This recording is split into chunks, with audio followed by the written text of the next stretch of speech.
És o meu bem-querer, meu mestre, e tudo que tenho e sou vem de tua mão, Senhor, que se estende e me abençoa. Mesmo sem merecer, pecador, o mais miserável dos homens que sou, me envolves com teu amor e por isso eu sou mais feliz.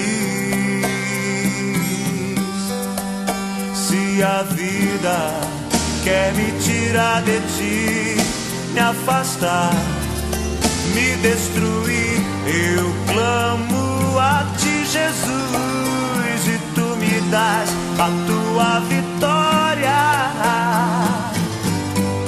pois estou bem certo de que nada, nem na morte, nem na vida, vai me afastar de ti, de tua bênção e do teu amor.